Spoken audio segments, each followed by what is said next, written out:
Hi friends, I welcome you all here at TNV Academy. In this session, we are going to talk about an international standard ISO IEC 17021-1 Conformity Assessment Part 1, which provides requirements for bodies providing audit and certification of management systems.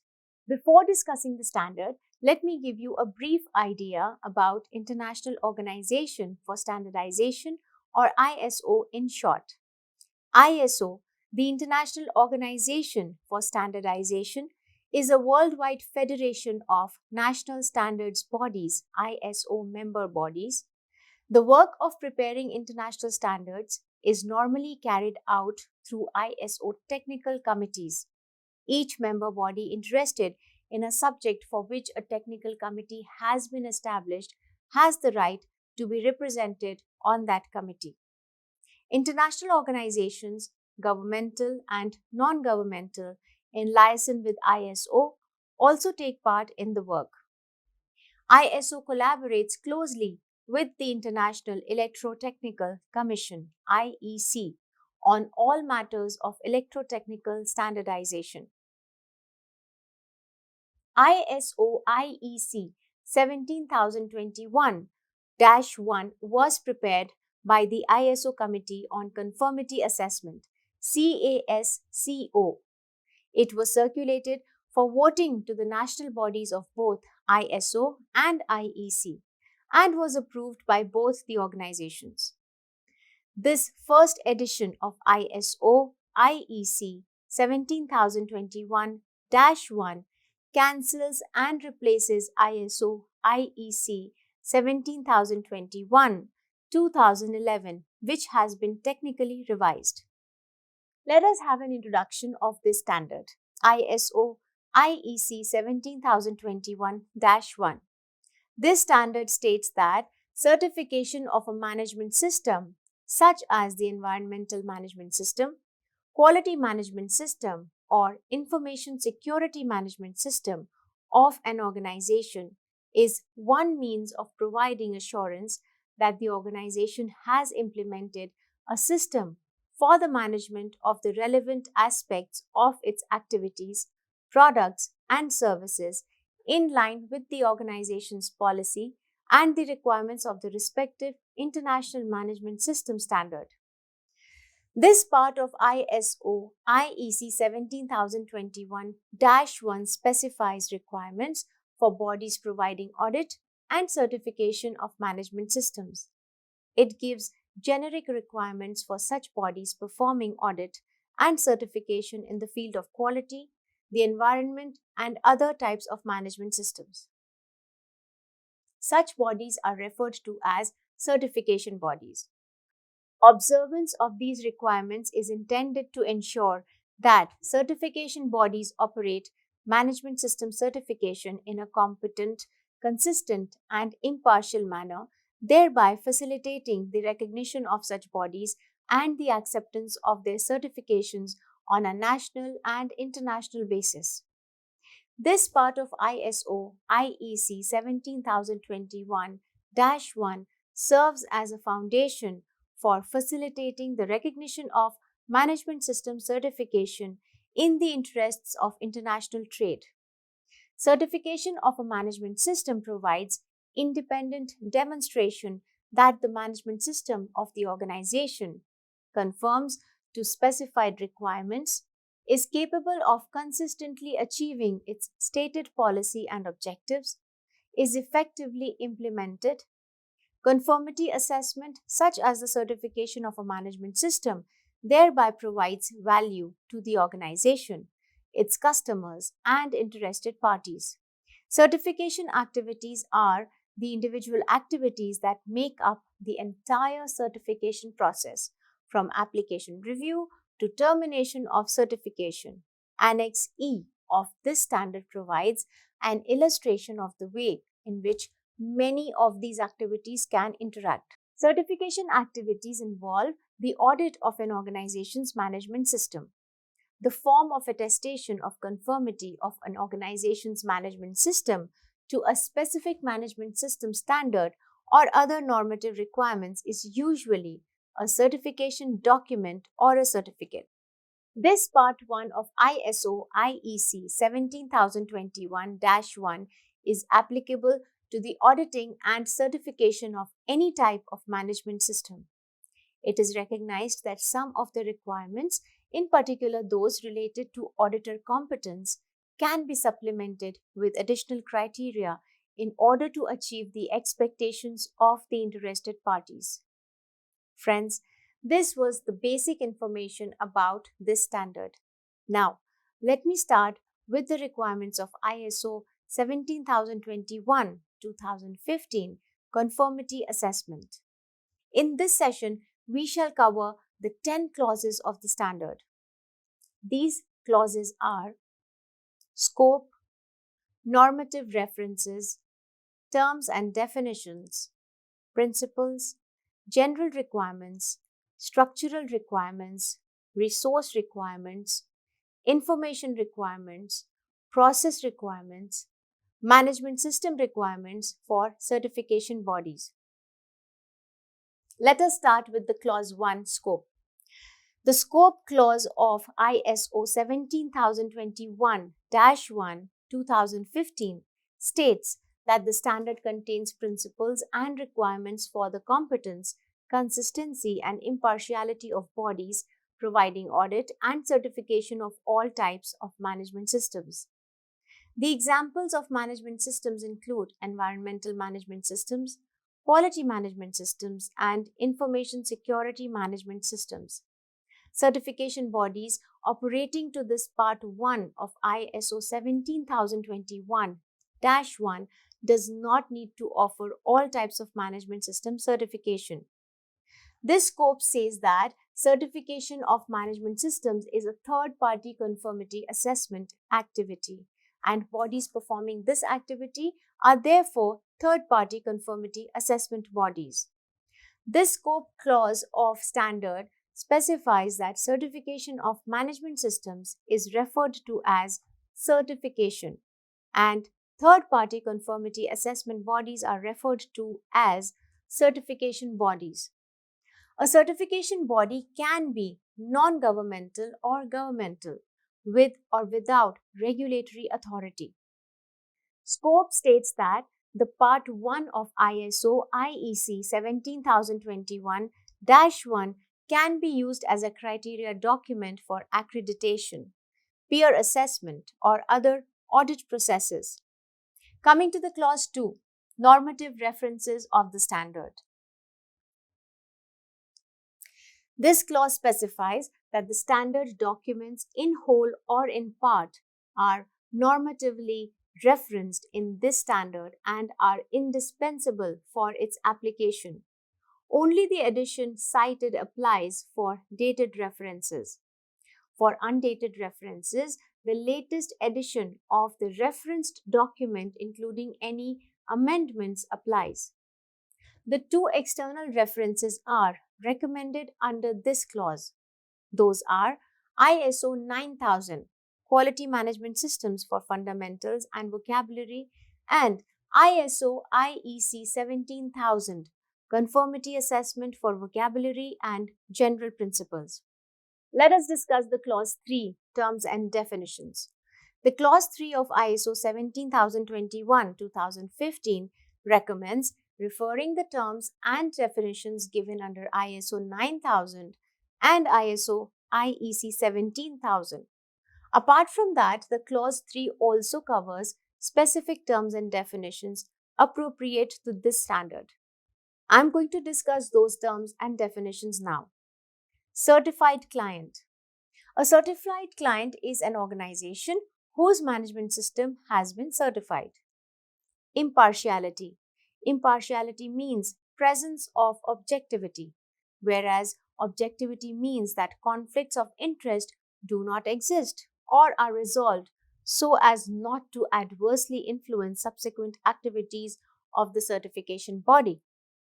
Other terms that are useful in conveying the element of impartiality include independence, freedom from conflict of interests, neutrality, fairness, open-mindedness, and balance, etc. Management system consultancy. Management system consultancy is participation in establishing, implementing, or maintaining a management system. For example, preparing or producing manuals or procedures. Another example could be giving specific advice, instructions, or solutions towards the development and implementation of a management system. Certification audit. Certification audit is an audit carried out by an auditing organization independent of the client and the parties that rely on certification for the purpose of certifying the client's management system. In the definitions which follow, the term audit has been used for simplicity to refer to third-party certification audit. Certification audits include initial, surveillance, recertification audits, and can also include special audits. Certification audits are typically conducted by audit teams of those bodies providing certification of conformity to the requirements of management system standards. A joint audit is when two or more auditing organizations cooperate to audit a single client. And a combined audit is when a client is being audited against the requirements of two or more management systems standards together. We also have another term, that is integrated audit. An integrated audit is when a client has integrated the application of requirements of two or more management system standards into a single management system and is being audited against more than one standard. Client. Client means an organization whose management system is being audited for certification purposes. Auditor. Auditor is a person who conducts an audit. Competence. Competence is an ability to apply knowledge and skills to achieve intended results. Guide. Guide is a person appointed by the client to assist the audit team. Observer. Observer is a person who accompanies the audit team but does not audit. Technical area. Technical area is an area characterized by commonalities of processes relevant to a specific type of management system and its intended results. Non-conformity. Non-conformity is basically the non-fulfillment of a requirement. Major non-conformity. Major non-conformity is a non-conformity that affects the capability of the management system to achieve the intended results. Non-conformities could be classified as major in the circumstances like if there is a significant doubt that effective process control is in place or that products or services will meet specified requirements. A number of minor non-conformities associated with the same requirement or issue could demonstrate a systematic failure and thus constitute a major non-conformity. Minor non-conformity. Minor non-conformity is a non-conformity that does not affect the capability of the management system to achieve the intended results. Technical expert. A technical expert is a person who provides specific knowledge or expertise to the audit team. Here, specific knowledge or expertise is that which relates to the organization, the process, or activity to be audited. Certification scheme. Certification scheme is conformity assessment system related to management systems to which the same specified requirements, specific rules and procedures apply. Audit time. Audit time is the time needed to plan and accomplish a complete and effective audit of the client's organization's management system. Duration of management system certification audits. Duration of management system certification audits is a part of audit time spent conducting audit activities from the opening meeting to the closing meeting. Let me tell you that audit activities normally include conducting the opening meeting, performing document review while conducting the audit, communicating during the audit, assigning roles and responsibilities of guides and observers, collecting and verifying information, generating audit findings, preparing audit conclusions, and conducting the closing meeting.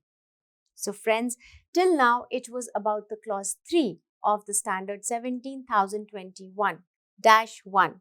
Now, let us discuss the clause 4, principles of the standard. Coming to the subclause 4.1, general of the standard.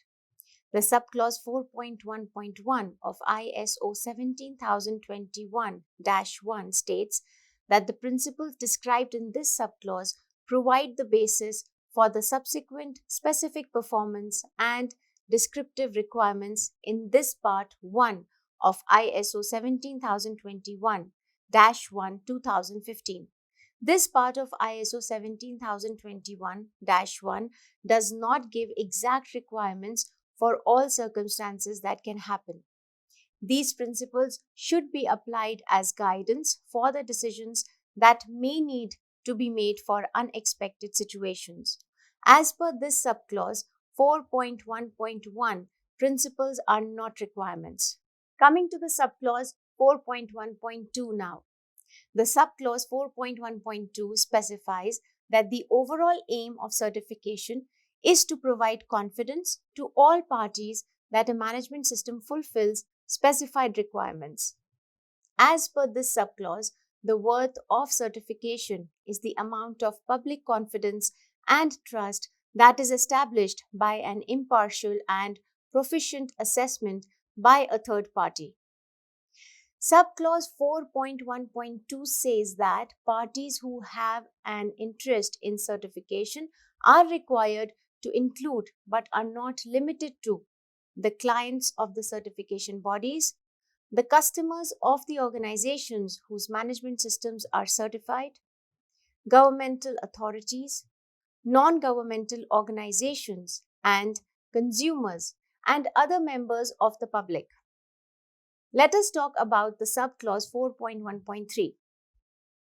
The subclause 4.1.3 states that principles for inspiring confidence include impartiality, competence, responsibility, openness, confidentiality, responsiveness to complaints, and risk-based approach.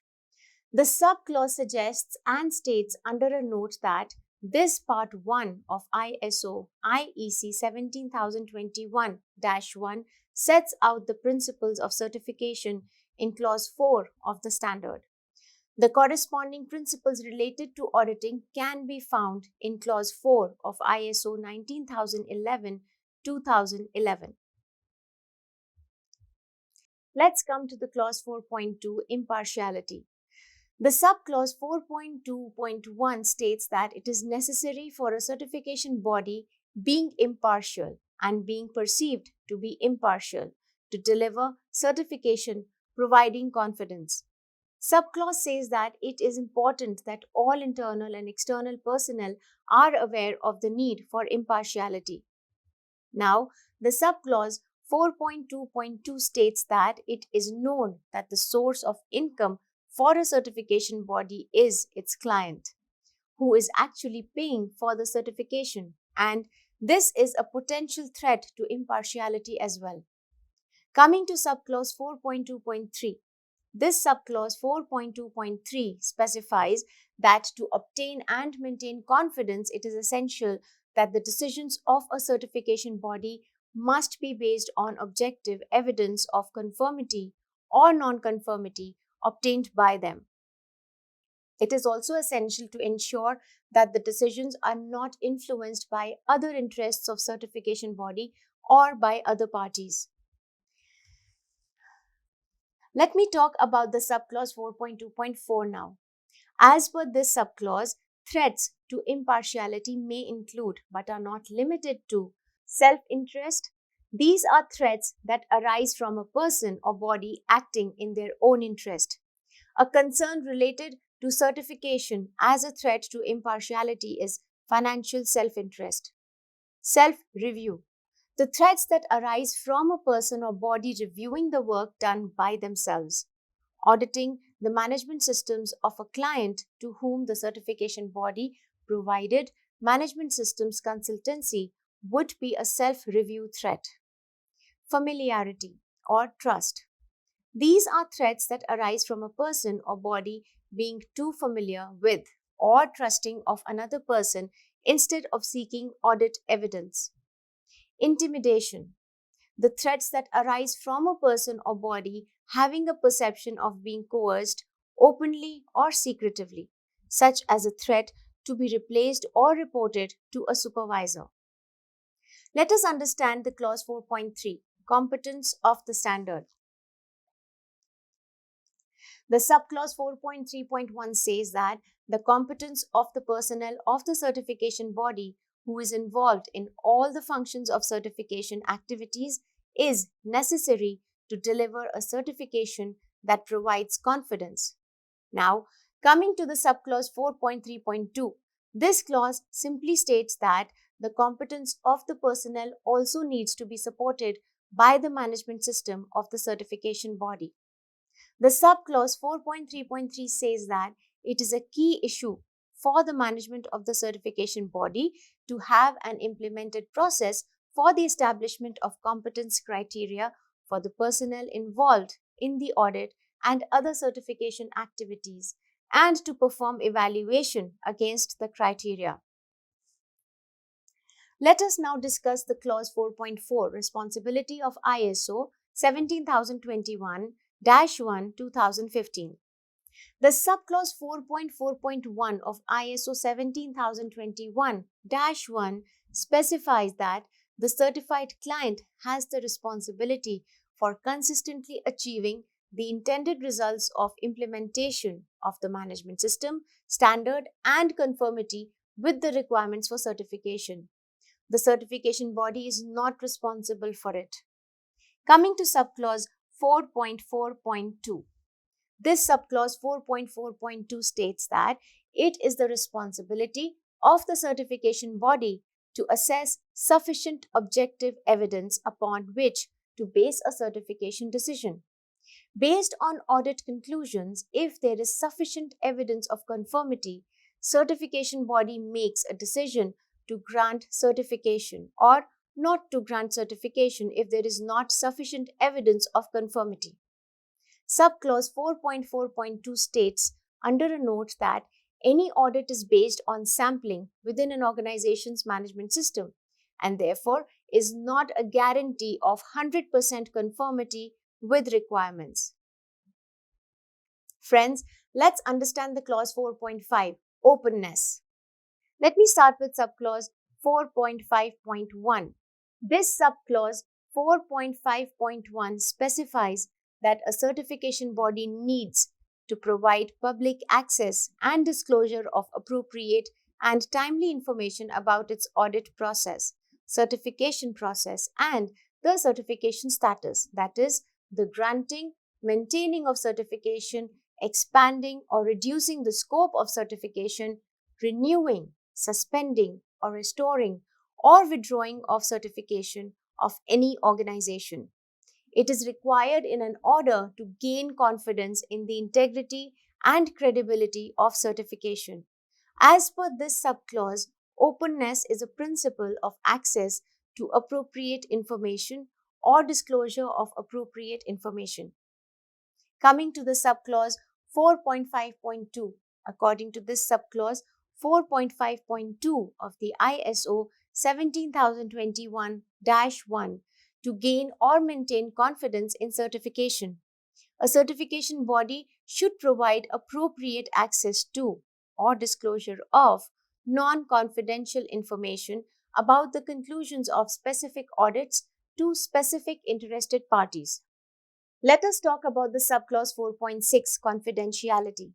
This clause says that a certification body is required not to disclose any confidential information to gain the privileged access to information that is needed for the certification body to assess conformity to requirements for certification adequately. Coming now to the clause 4.7, responsiveness to complaints. This clause says that parties that rely on certification expect to have complaints investigated.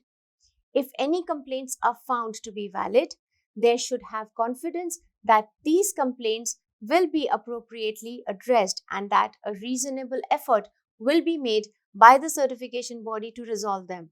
As per this clause, effective responsiveness to complaints is an important means of protection for the certification body, for its clients, and other users of certification against errors, omissions, or unreasonable behavior. It safeguards the confidence in certification activities when complaints are processed appropriately. Subclause 4.7 says under a note that in order to demonstrate integrity and credibility to all users of certification, an appropriate balance between the principles of openness and confidentiality, including responsiveness to complaints, must be developed. Coming now to the clause 4.8, risk-based approach of ISO 17021-1. This subclause 4.8 states that the certification bodies need to take into account the risks associated with providing competent, consistent, and impartial certification.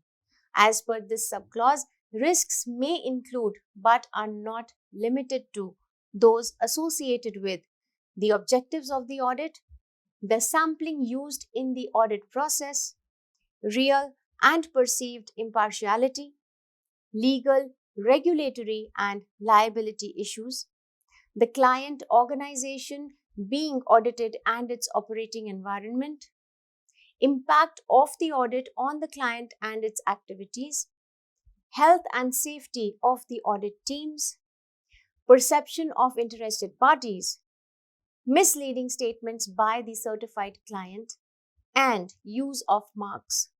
Friends, we have completed the clause 4 of ISO 17021-1 2015. Now we shall understand the clause 5 of the standard, that is general requirements.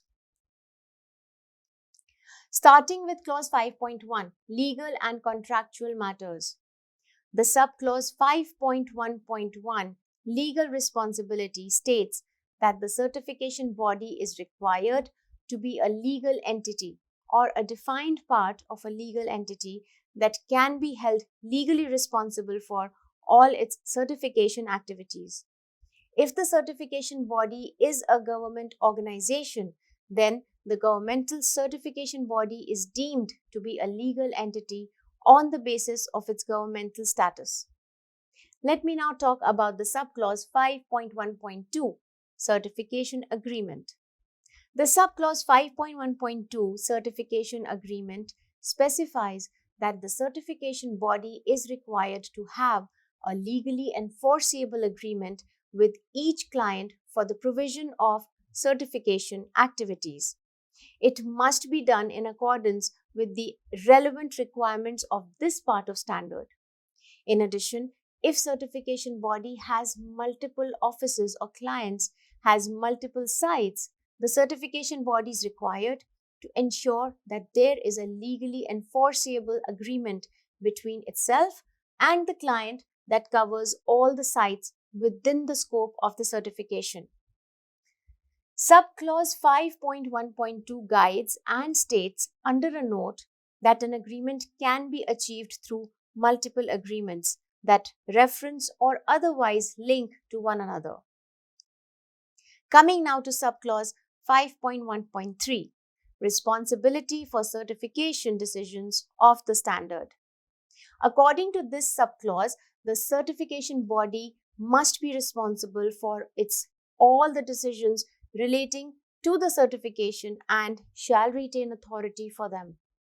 Decisions relating to certification include the granting, refusing, maintaining of certification, expanding or reducing the scope of certification, renewing, suspending, or restoring following suspension or withdrawing of certification. Friends, let me now talk about the clause 5.2, management of impartiality. The subclause 5.2.1 conformity assessment activity is required to be undertaken impartially. The certification body must be responsible for the impartiality of its conformity assessment activities. Certification body is required not to allow commercial, financial, or other pressures to compromise impartiality. Now, coming to subclause 5.2.2, this subclause states that the certification body is required to have top management commitment to impartiality in management system certification activities.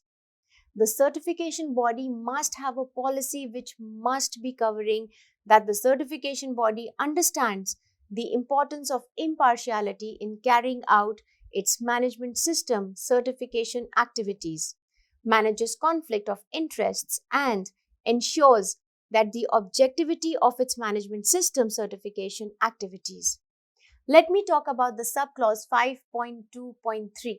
As per this subclause 5.2.3, the certification body is required to have a process to identify, analyze, evaluate, treat, monitor, and document the risks related to conflict of interests arising from provision of certification, including any conflicts arising from its relationships on an ongoing basis. If there are any threats to impartiality, the certification body must document and demonstrate how to eliminate or minimize such threats and document any residual risk. The demonstration must cover all potential threats that are identified, whether they arise from within the certification body or from the activities of other persons, bodies, or organizations. As per this subclause 5.2.3, when a relationship poses an unacceptable threat to impartiality, then certification body must not provide certification. For example, a wholly owned subsidiary of the certification body requesting certification from its parent. Top management is required to review any residual risk to determine if it is within the level of acceptable risk.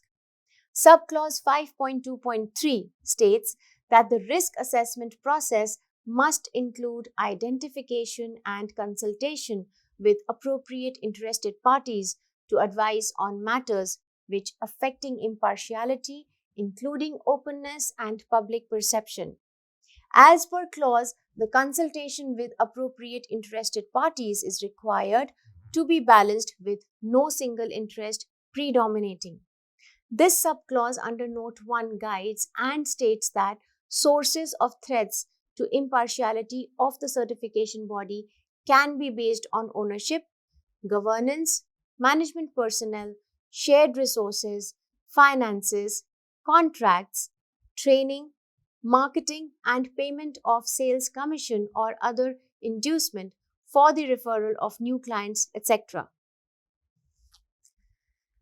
Under Note 2, this subclause 5.2.3 states that interested parties can include personnel and clients of the certification body, customers of organizations whose management systems are certified, representatives of industry trade associations, representatives of governmental regulatory bodies or other governmental services, or representatives of non-governmental organizations including consumer organizations. The subclause also guides and states under Note 3 that one way of fulfilling the consultation requirement of this clause is by the use of a committee of these interested parties. Now, the subclause 5.2.4 specifies that a certification body is required not to certify another certification body for its quality management system. Coming to the subclause 5.2.5 now.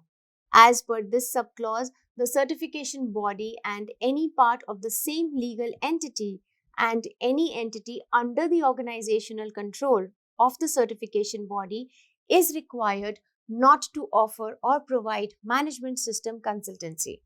This also applies to that part of government identified as the certification body. Under a note, the subclause further says that this does not prelude. Under a note, the subclause further says that this does not preclude the possibility of exchange of information between the certification body and its clients, for example, explanation of findings or clarification of requirements. Let's discuss the subclause 5.2.6 of ISO 17021-1 now.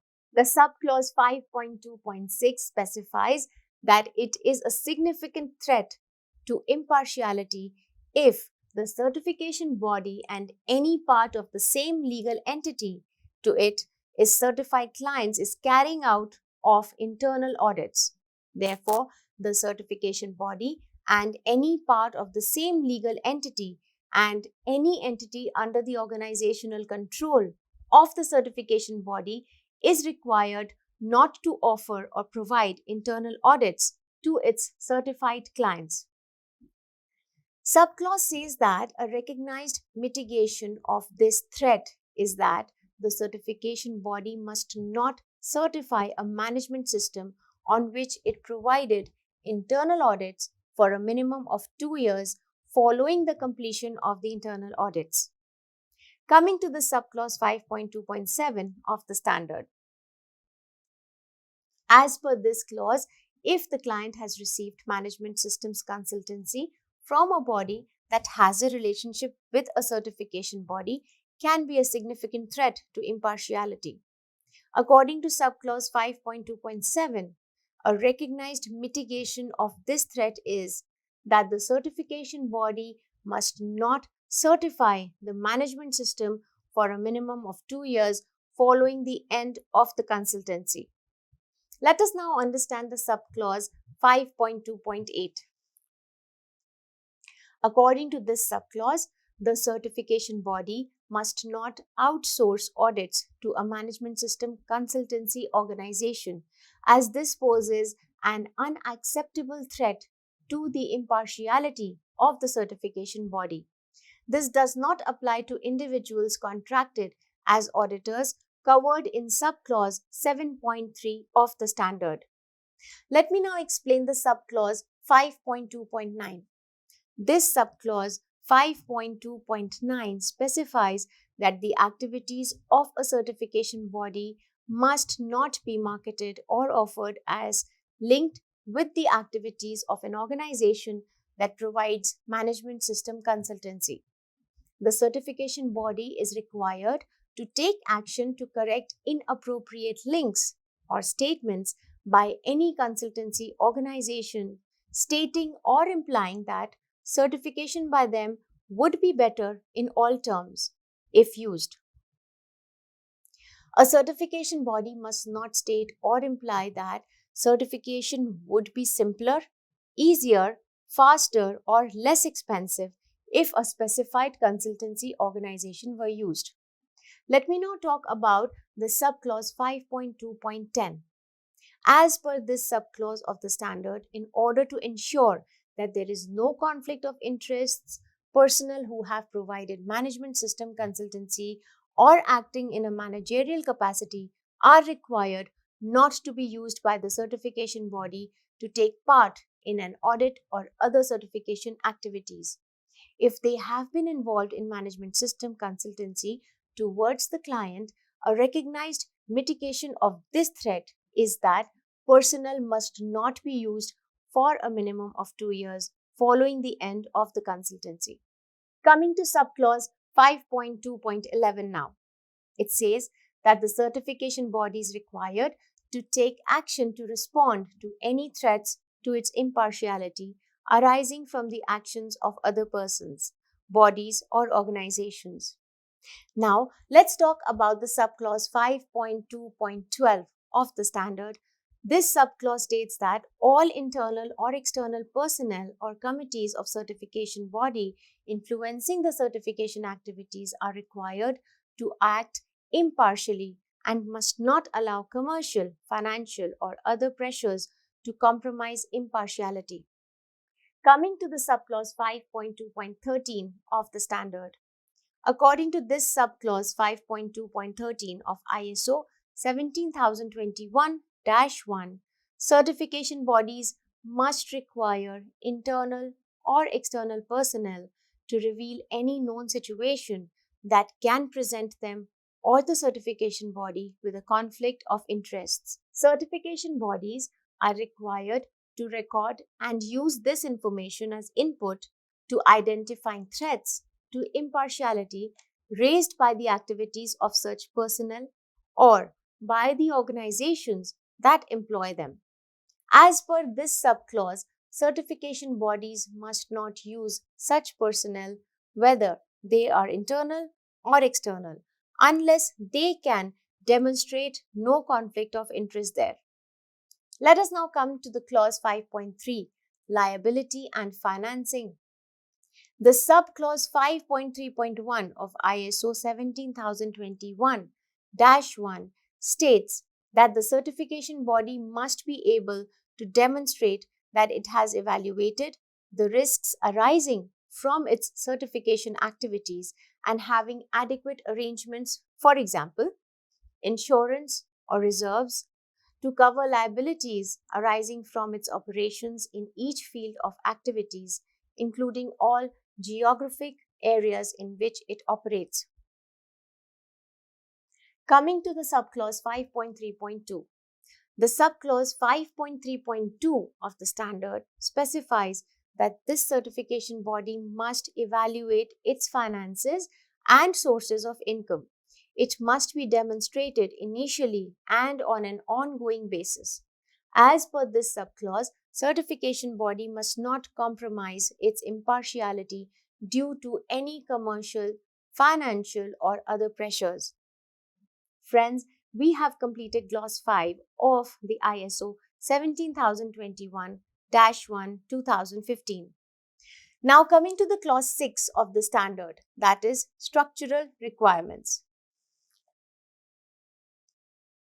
Let me talk about the 6.1 organizational structure and top management.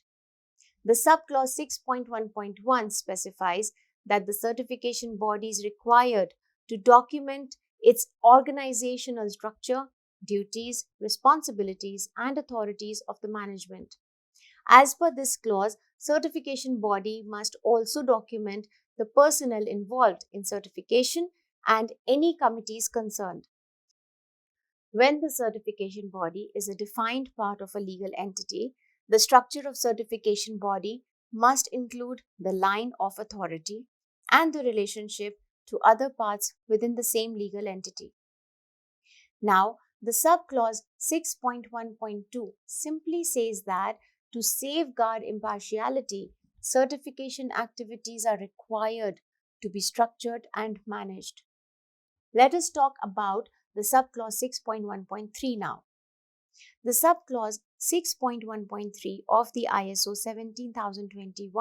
17021-1 states that the certification body is required to identify the top management, for example, board, group of persons or person, having overall authority and responsibility for the development of policies and establishment of processes and procedures relating to its operations, supervision of the implementation of the policies, processes, and procedures, ensuring impartiality and supervision of its finances,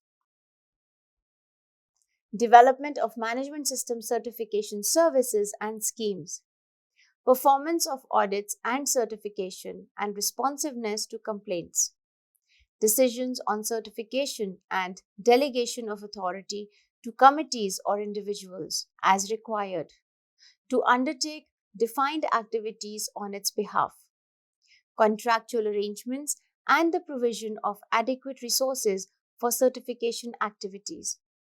Now, the subclause 6.1.4 of ISO 17021-1 2015 states that the certification body must have formal rules for the appointment, terms of reference, and operation of any committees that are involved in the certification activities. Friends, let us understand the clause 6.2, operational control now. The subclause 6.2.1 specifies that the certification body is required to have a process for the effective control of certification activities delivered by branch, offices, partnerships, agents, franchisees, etc., irrespective of their legal status, relationship, or geographical location. The certification body must consider the risk that these activities pose to the competence, consistency, and impartiality of the certification body. Now, coming to the subclause 6.2.2. According to this subclause 6.2.2, the certification body is required to consider the appropriate level and method of control of activities undertaken. The activities include processes, technical areas of operations, competence of personnel, lines of management control, reporting, and remote access to operations, including records. Friends, till now it was about clause 6 of ISO 17021 1 2015. Now let us start the clause 7 of the standard, that is, resource requirements. Coming to the subclause 7.1, competence of personnel. The subclause 7.1.1, general considerations, states that the certification body is required to have processes to ensure that personnel have appropriate knowledge and skills relevant to the types of management systems and geographic areas in which it operates. Some examples of management systems are environmental management systems, quality management systems, and information security management systems, food safety management systems, etc. Now let us talk about the subclause 7.1.2, determination of competence criteria. The subclause 7.1.2 of the standard specifies that the certification body must have a process for determining the competence criteria for personnel involved in the management and performance of audits and other certification activities. As per this subclause, competence criteria are required to be determined with regards to the requirements of each type of management system, standard, or specification. It must also be determined with regards to the requirements of each technical area and each function in the certification process. The output of the process must be the documented criteria of required knowledge and skills necessary to effectively perform audit and certification tasks to be fulfilled to achieve the intended results. Subclause 7.1.2 states that a certification body shall define the knowledge and skills for specific functions as specified under Annex A of the standard. Where additional specific competence criteria have been established for a specific standard or certification scheme, these shall be applied. Some examples of standards could be ISO, IEC, TS 17021-2, ISO, IEC, TS 17021-3, or ISO, TS 22003, etc. This subclause guides and suggests under a note that the term technical area is applied differently depending on the management system standard being considered. For any management system, the term is related to products, processes, and services in the context of the scope of the management system standard. As per this subclause, the technical area can be defined by a specific certification scheme, for example, ISO TS 22003, or can be determined by the certification body. It is used to cover a number of other terms such as scopes, categories, sectors, etc., which are traditionally used in different management system disciplines. Coming now to the subclause 7.1.3, evaluation processes. The subclause 7.1.3 states that the certification body is required to have documented processes for the initial competence evaluation. As per this clause, certification body must have documented processes for ongoing monitoring of competence and performance of all personnel involved in the management and performance of audits and other certification activities. Applying the determined competence criteria. According to this subclause, the certification body must demonstrate that its evaluation methods are effective. The output from these processes must be identified personnel who have demonstrated the level of competence required for the different functions of the audit and certification process. Competence must be demonstrated prior to the individual taking the responsibility for the performance of their activities within the certification body.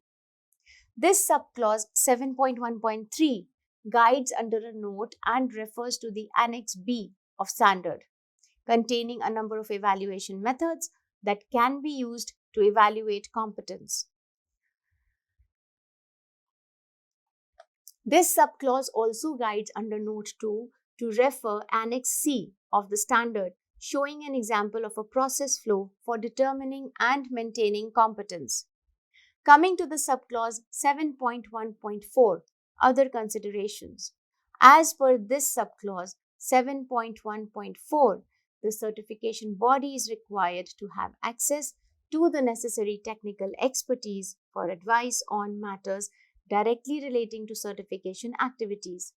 It is also required for all technical areas, types of management systems, and geographic areas in which the certification body operates. The personnel of certification body can provide such advice, or it could be provided externally as well.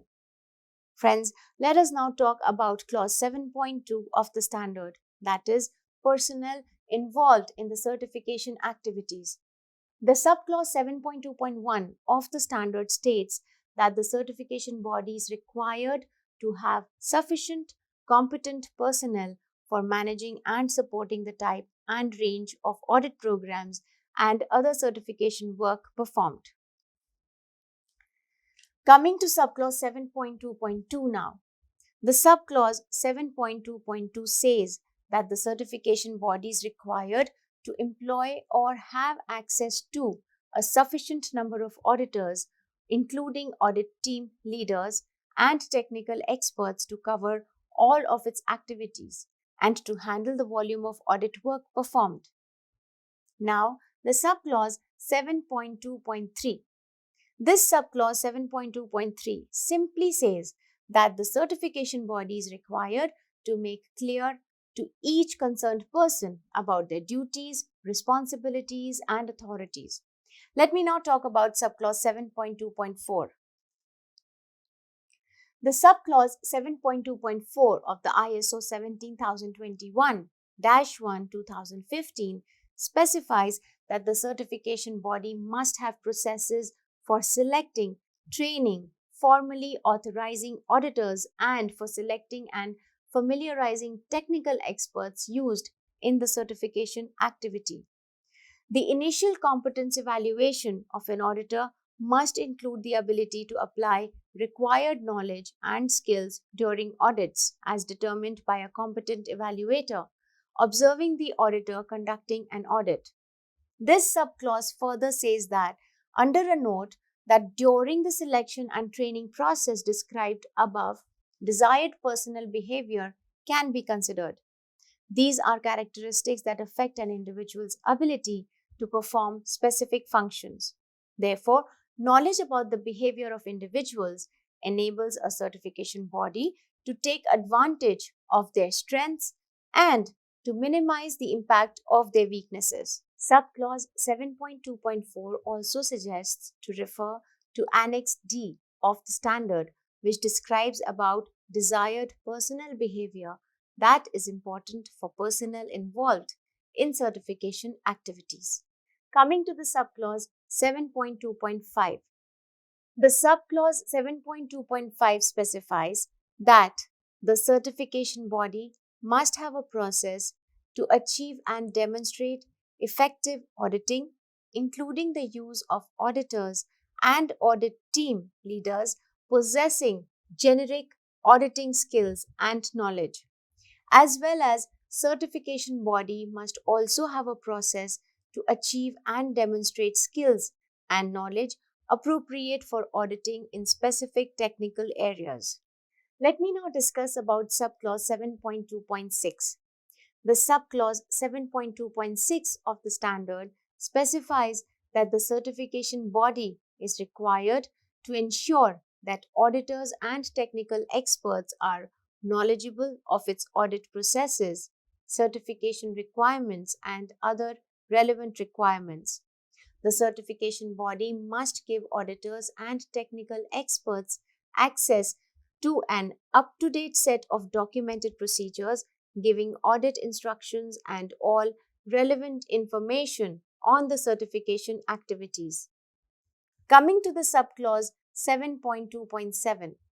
This subclause 7.2.7 says that the certification body must identify training needs and is required to offer or provide access to specific training to ensure its auditors, technical experts, and other personnel involved in certification activities are competent for the functions they perform. Now, let me talk about the subclause 7.2.8. As per this subclause, decision-making group or individual are required to understand the applicable standard and certification requirements and must have demonstrated competence to evaluate the outcomes of the audit processes, including related recommendations of the audit team. Decision could be like granting, refusing, maintaining, renewing, suspending, restoring, or withdrawing certification, etc. Expanding or reducing the scope of certification also falls under decision making. Coming to subclause 7.2.9. This subclause states that the certification body is required to ensure the satisfactory performance of all personnel involved in the audit and other certification activities. There must be a documented process for monitoring competence and performance of all persons involved. It should be based on the frequency of their usage and the level of risk linked to their activities. As per subclause 7.2.9, the certification body is required to review and record the competence of its personnel in the light of their performance in order to identify training needs in particular. Let me talk about the subclause 7.2.10. This subclause of the standard says that the certification body is required to monitor each auditor considering each type of management system to which the auditor is deemed competent. As per this clause, the documented monitoring process for auditors must include a combination of on site evaluation, review of audit reports, and feedback from clients or from the market. This monitoring must be designed in such a way as to minimize disturbance to the normal processes of certification, especially from the client's viewpoint. Coming to the subclause 7.2.11. This subclause 7.2.11 states that the certification body is required to evaluate the performance of each auditor on site periodically. The frequency of on site evaluations must be based on need determined from all monitoring information available. Let us talk about the clause 7.3, use of individual external auditors and external technical experts. According to this clause, the certification body must require external auditors and external technical experts to have a written agreement by which they commit themselves to comply with applicable policies and implement processes as defined by the certification body. This clause says that the agreement must address aspects relating to confidentiality and impartiality and must require the external auditors and external technical experts to notify the certification body of any existing or prior relationship with any organization they may be assigned to audit. Subclause 7.3 guides under a note and states that use of an individual or employee of another organization individually contracted to serve as an external auditor or technical expert does not constitute outsourcing. Coming to subclause 7.4 of ISO 17021-1, that is personnel records. The subclause 7.4 says that the certification body is required to maintain up-to-date personal records, including relevant qualifications, training, experience, affiliations, professional status, and competence. As per this clause, this also includes management and administrative personnel in addition to those performing certification activities.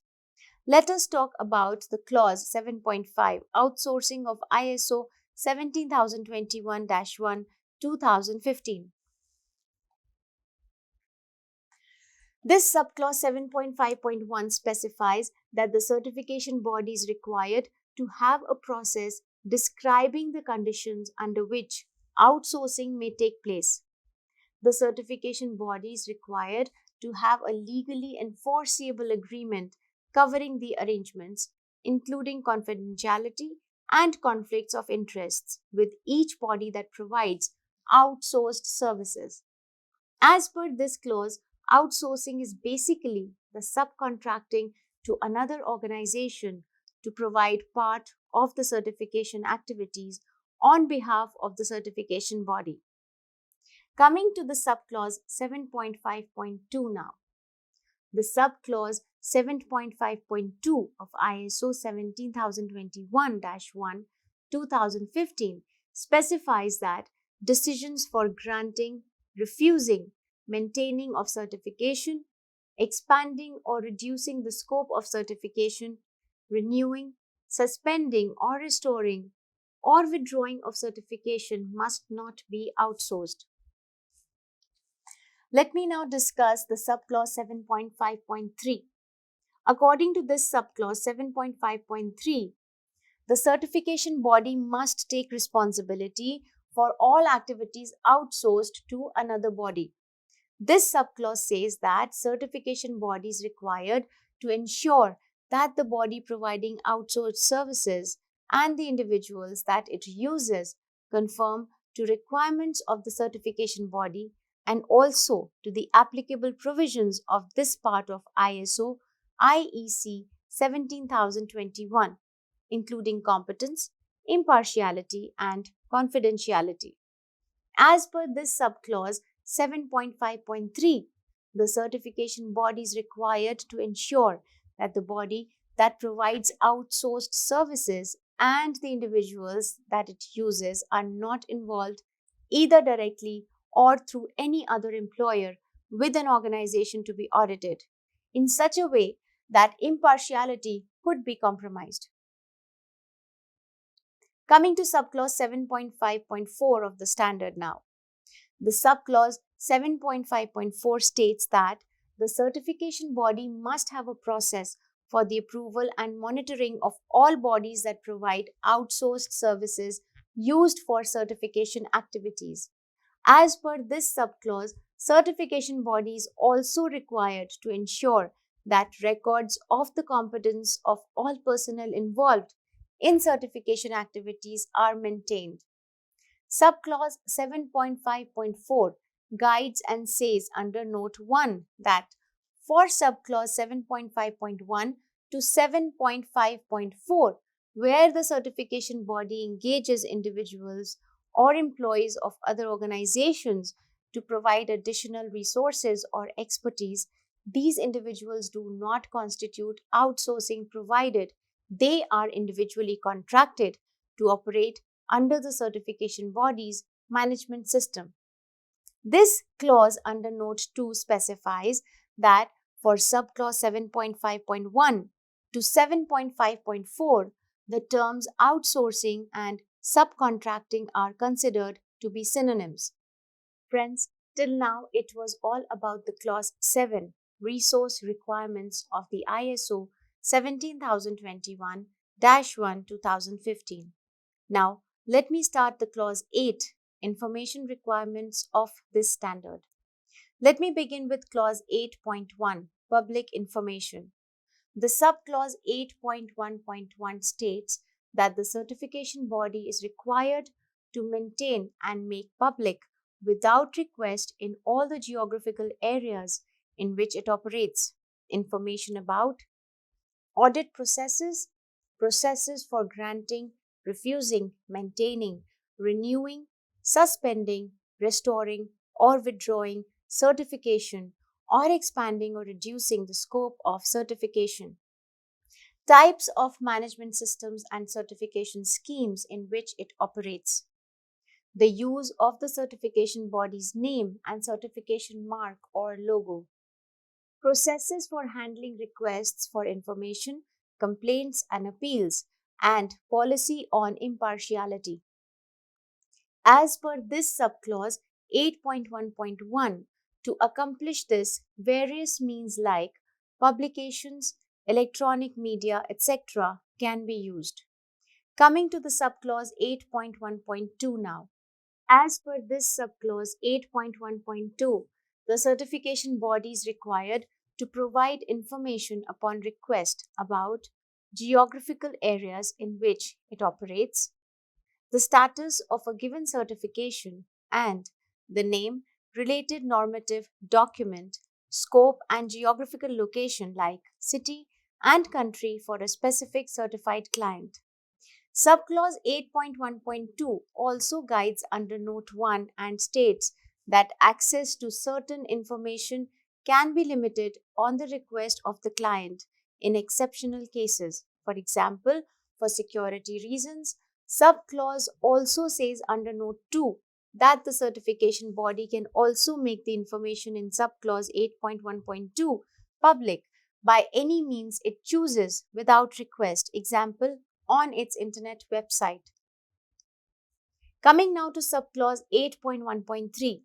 This subclause 8.1.3 simply states that information provided by the certification body to any client or to the marketplace, including advertising, must be accurate. As per subclause, it must not be misleading. Friends, let me now discuss the clause 8.2 of ISO 17021-1 2015, that is certification documents. The subclause 8.2.1 states that the certification body is required to provide by any means it chooses certification documents to the certified client. Now, the subclause 8.2.2. This clause says that the certification documents must identify the name and geographical location of each certified client or the geographical location of the headquarters and any sites within the scope of a multi-site certification. As per subclause 8.2.2, the certification documents must identify the effective date of granting, expanding or reducing the scope of certification or renewing certification, which must not be before the date of the relevant certification decision.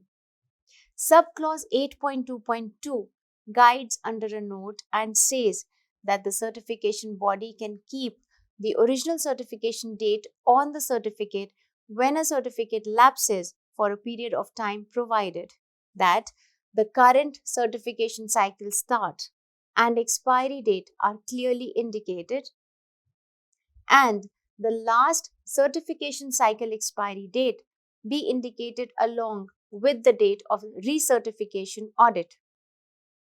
According to this subclause 8.2.2, the certification documents must identify the expiry date or recertification due date consistent with the recertification cycle, a unique identification code, the management system standard and or other normative document including indication of issue status, example revision date or number used for audit of the certified client.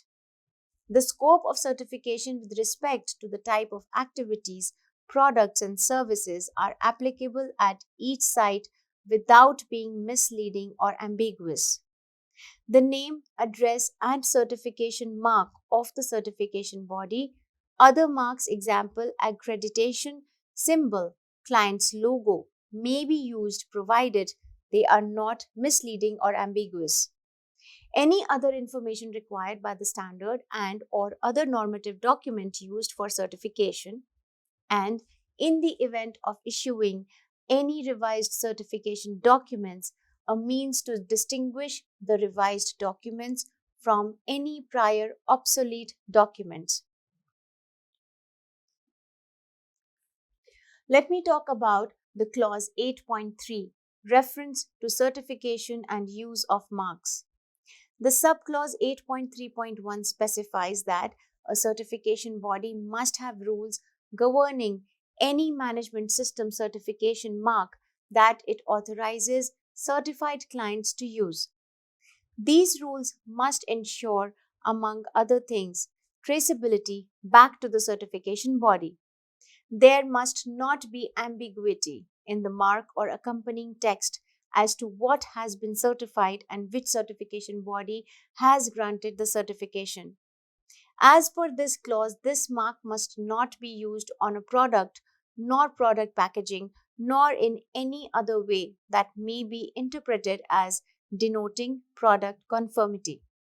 The subclause 8.3.1 guides under a note and recommends referring ISO IEC 17030 standard, which provides additional information for use of third-party marks.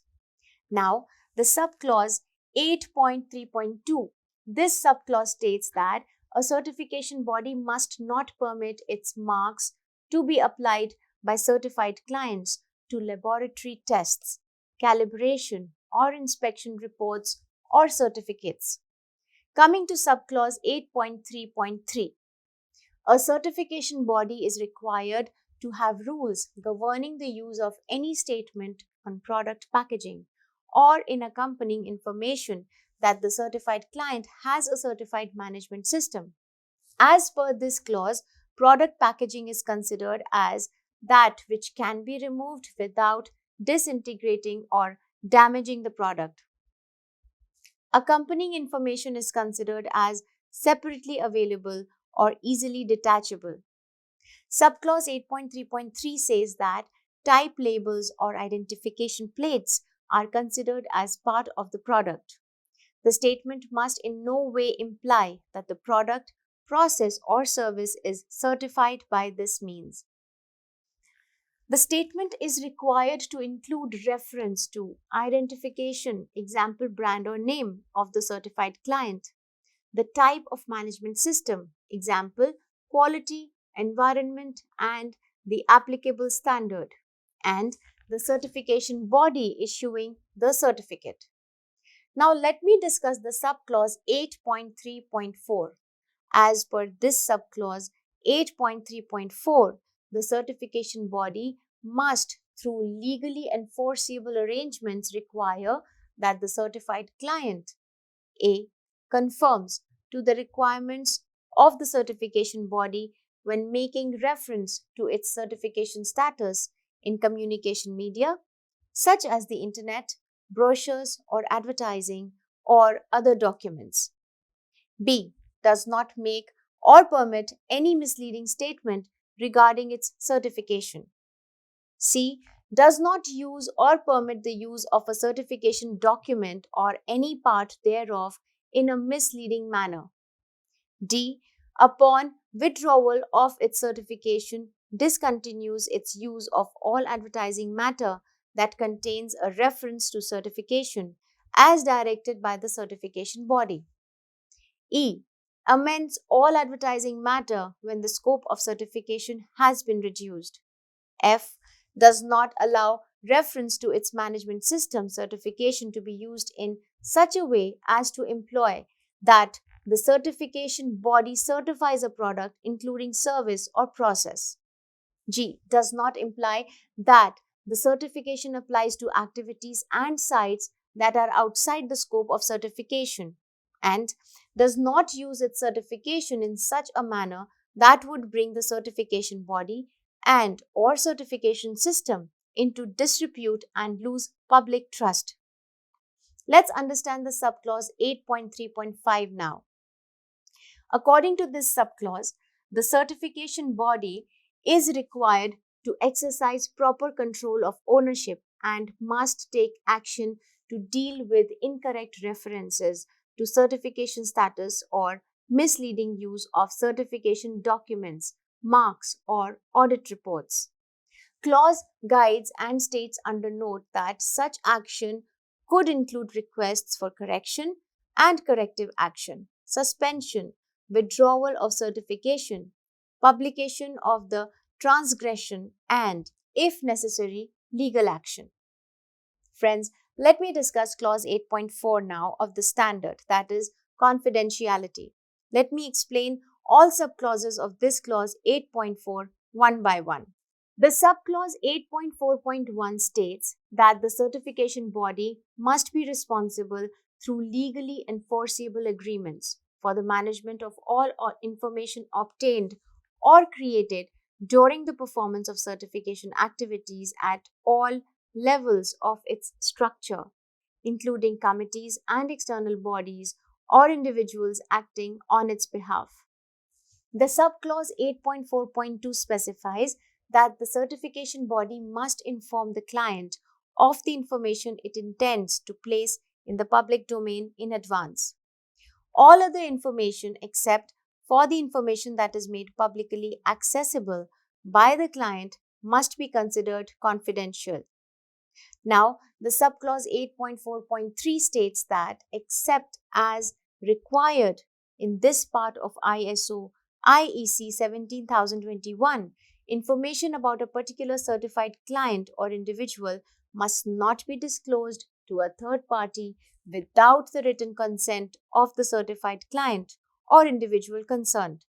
The subclause 8.4.4 says that when the certification body is required by law or authorized by contractual arrangements, such as with the accreditation body, to release confidential information, the client or individual concerned must be notified of the information provided unless prohibited by law.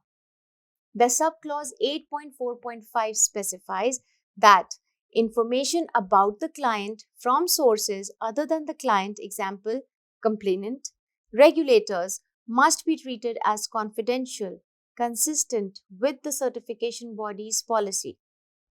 The subclause 8.4.5 specifies that personnel, including any committee members, contractors, personnel of external bodies, or individuals acting on the certification body's behalf, are required to keep all information confidential as obtained or created during the performance of the activities of certification body except as required by law. As per the subclause 8.4.6, the certification body must have processes and, where applicable, equipment and facilities ensuring the secure handling of confidential information. Let us understand the clause 8.5, information exchange between a certification body and its clients. Let me begin with the subclause 8.5.1, information on the certification activity and requirements. This subclause 8.5.1 says that the certification body must provide information and update clients on a detailed description of the initial and continuing certification activity, including the application, initial audits, surveillance audits, and the process for granting, refusing, maintaining of certification, expanding or reducing the scope of certification, renewing, suspending or restoring or withdrawing of certification. The normative requirements for certification, information about the fees for application, initial certification, and continuing certification. The certification body's requirements for clients to comply with certification requirements, make all necessary arrangements for the conduct of the audits, including provision for examining documentation and the access to all processes and areas, records, and personnel for the purposes of initial certification, surveillance, recertification, and resolution of complaints, and make provisions where applicable to accommodate the presence of observers, example, accreditation, assessors, or trainee auditor.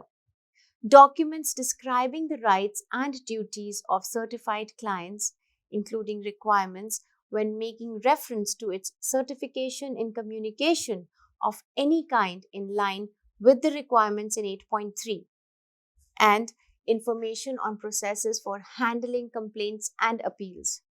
Coming to the subclause 8.5.2, Notice of Changes by a Certification Body.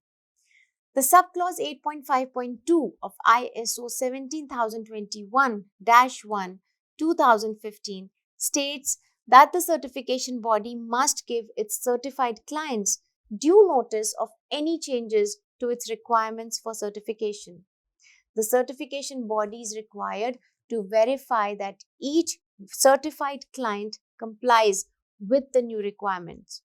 Now, let me discuss the subclause 8.5.3, Notice of Changes by a Certified Client. This subclause 8.5.3 specifies that the certification body is required to have legally enforceable arrangements to ensure that the certified client informs the certification body without delay of matters that may affect the capability of the management system to continue to fulfill the requirements of the standard used for certification.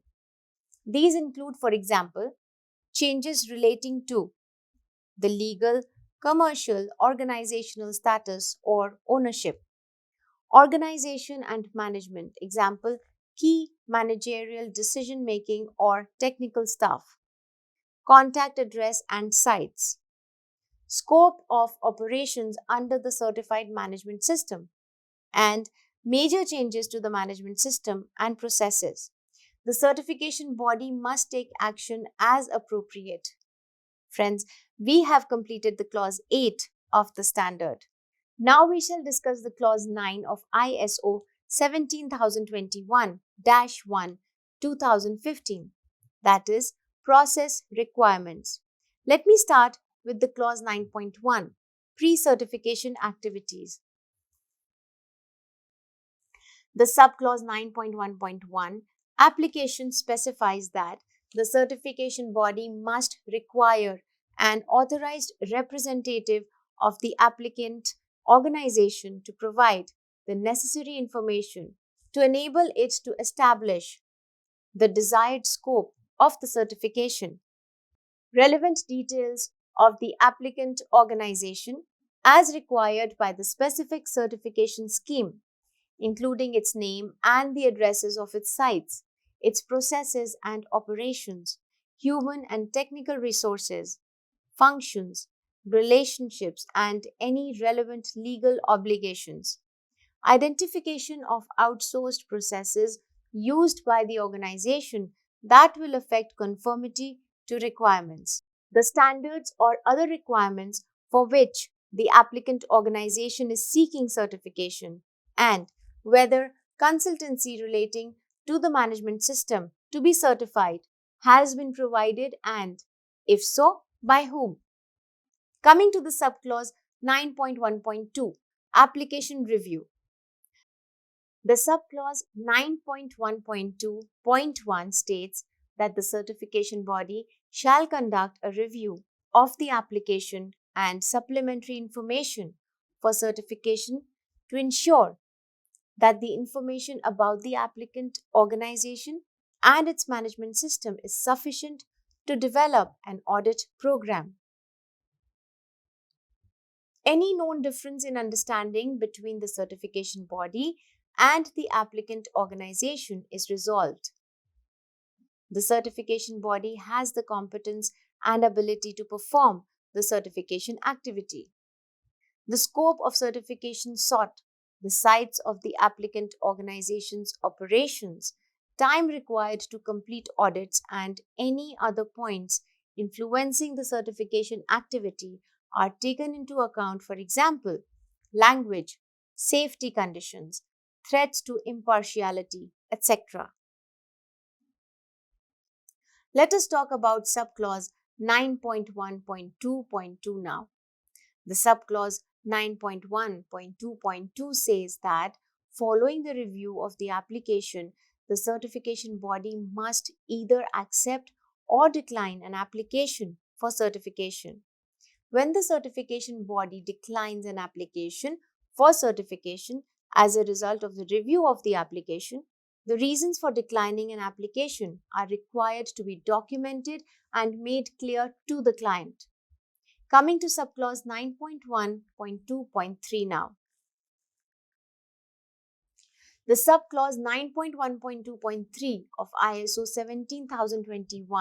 17021-1 2015 states that based on this review, the certification body must determine the competencies it needs to include in its audit team and for the certification decision.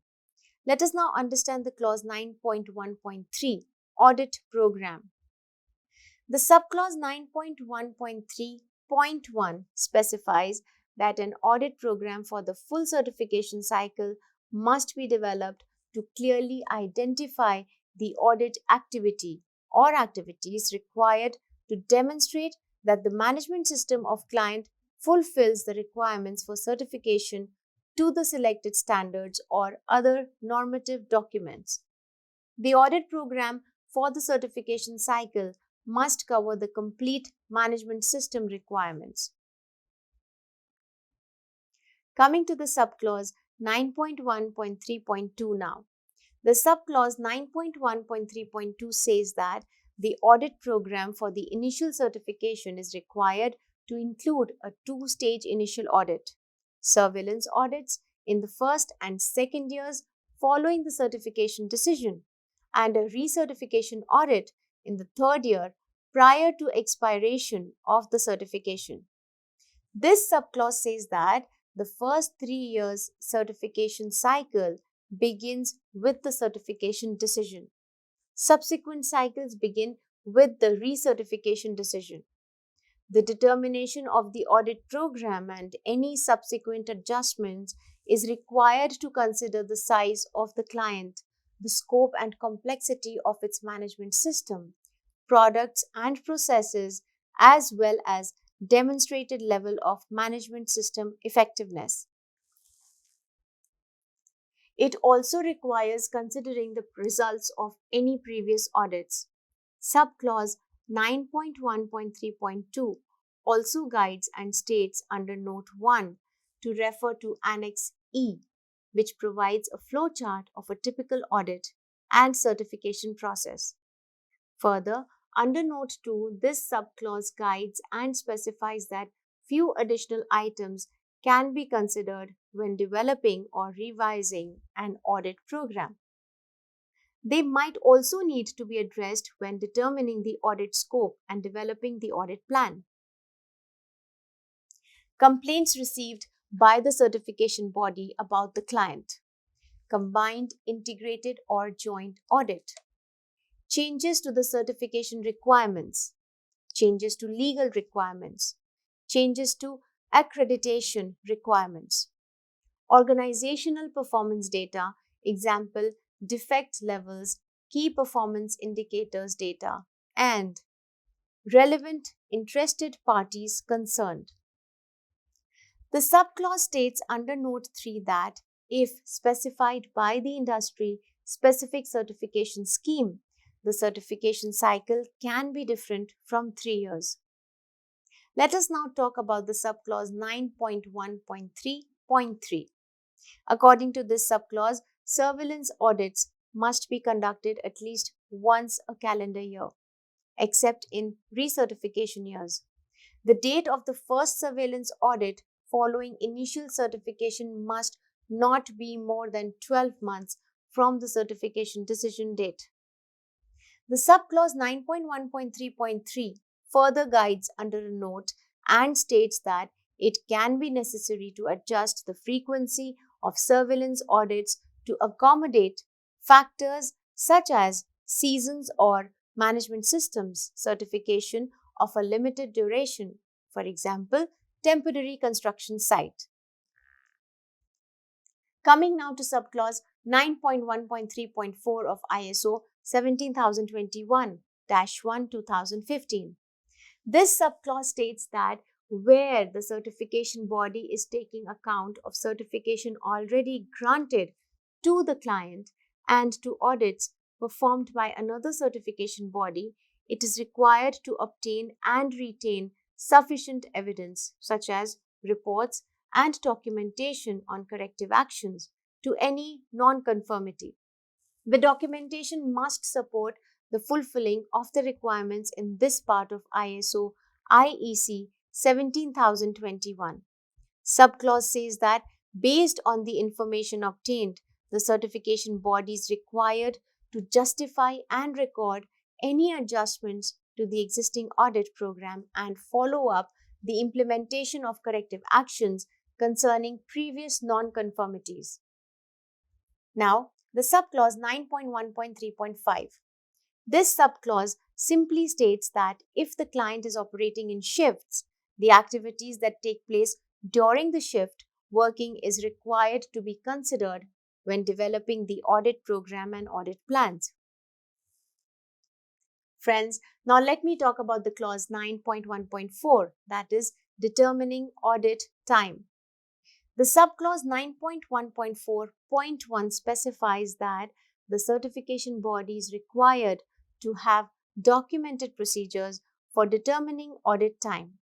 As per this subclause, for each client, the certification body is required to determine the time needed to plan and accomplish a complete and effective audit of the client's management system.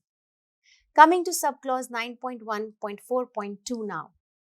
This subclause states that while determining the audit time, the certification body is required to consider the aspects like the requirements of the relevant management system standard, complexity of the client and its management system, technological and regulatory context, any outsourcing of any activities included in the scope of the management system, the results of any prior audits, size and number of sites, their geographical locations, and multi-site considerations, the risks associated with the products, processes, or activities of the organization, and whether audits are combined, joint, or integrated. This subclause 9.1.4.2 also guides under Note 1 and Note 2. The subclause says that time spent traveling to and from audited sites is not included in the calculation of the duration of the management system audit days. As per this subclause, the certification body can use the guidelines established in ISO IEC TS 17023 for determining the duration of management system audit when documenting these procedures, where specific criteria have been established for a specific certification scheme, example ISO TS 22003 or ISO IEC 27006. These must be applied.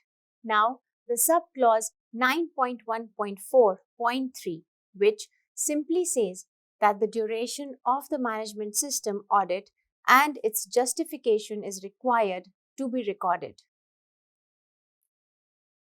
Let us talk about the subclause 9.1.4.4. According to this subclause 9.1.4.4, the time spent by any team member that is not assigned as an auditor, for example, technical experts, translators, interpreters, observers, and auditors in training, must not count in the above established duration of the management system audit. Subclause guides and says under a note that the use of translators and interpreters can necessitate additional time. Friends, let us discuss the subclause 9.1.5, multi-site sampling of the standard. This subclause 9.1.5 of ISO 17021-1 2015 specifies that the certification body is required to develop a sampling program to ensure proper audit of the management system, where multi-site sampling is used for the audit of a client's management system, covering the same activity in various geographical locations. The rationale for the sampling plan must be documented for each client. This subclause says that sampling is not allowed for some specific certification schemes, and where specific criteria have been established for a specific certification scheme, for example, ISO TS 22003, these must be applied. Subclause 9.1.5 states under a note that where there are multiple sites not covering the same activity, sampling is not appropriate. Coming to subclause 9.1.6, multiple management systems standards. This subclause 9.1.6 states that when certification to multiple management system standards is being provided by the certification body, the planning for the audit is required to ensure adequate on-site auditing to provide confidence in the certification. Let us understand the clause 9.2, planning audits. Coming first to its subclause 9.2.1, that is, determining audit objectives, scope, and criteria. The subclause 9.2.1.1 states that the audit objectives are required to be determined by the certification body. The audit scope and criteria, including any changes, must be established by the certification body after discussion with the client. Coming to the subclause 9.2.1.2 now. As per this subclause 9.2.1.2, the audit objectives must describe what is to be accomplished by the audit and must include the determination of the conformity of the client's management system or parts of it with audit criteria and determination of the ability of the management system to ensure the client meets applicable statutory, regulatory, and contractual requirements. Here, under this subclause, the standard guides and states under a note that a management system certification audit is not a legal compliance audit. The audit objectives must include determination of the effectiveness of the management system to ensure the client can reasonably expect to achieving its specified objectives. And as applicable, it must also include identification of areas for potential improvement of the management system.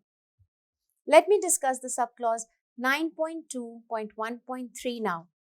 The subclause 9.2.1.3 specifies that the audit scope must describe the extent and boundaries of the audit.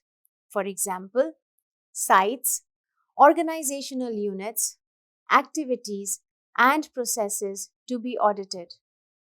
Subclause says that where the initial or recertification process consists of more than one audit, example, covering different sites, the scope of an individual audit may not cover the full certification scope, but the totality of audits must be consistent with the scope in the certification document. Coming to the subclause 9.2.1.4 of ISO 17021-1 2015. According to this subclause, the audit criteria is required to be used as a reference against which conformity is determined and must include the requirements of a defined normative document on management systems and the defined processes and documentation of the management system developed by the client. Let us understand the clause 9.2.2, audit team selection and assignments. Let me talk about the subclause 9.2.2.1, general. The subclause 9.2.2 .1.1 states that the certification body must have a process for selecting and appointing the audit team, including the audit team leader and technical experts as necessary, taking into account the competence needed to achieve the objectives of the audit and requirements for impartiality. Subclause says that if there is only one auditor, the auditor must have the competence to perform the duties of an audit team leader applicable for that audit. The audit team is required to have the totality of the competencies identified by the certification body as set out in subclause 9.1.2.3 of the standard for the audit. Let me discuss the subclause 9.2.2.1.2. This subclause says that in deciding the size and composition of the audit team, consideration must be given to the audit objectives, scope, criteria, and estimated audit time. Whether the audit is a combined, joint, or integrated, the overall competence of the audit team needed to achieve the objectives of the audit. Certification requirements, including any applicable statutory, regulatory, or contractual requirements, and language and culture.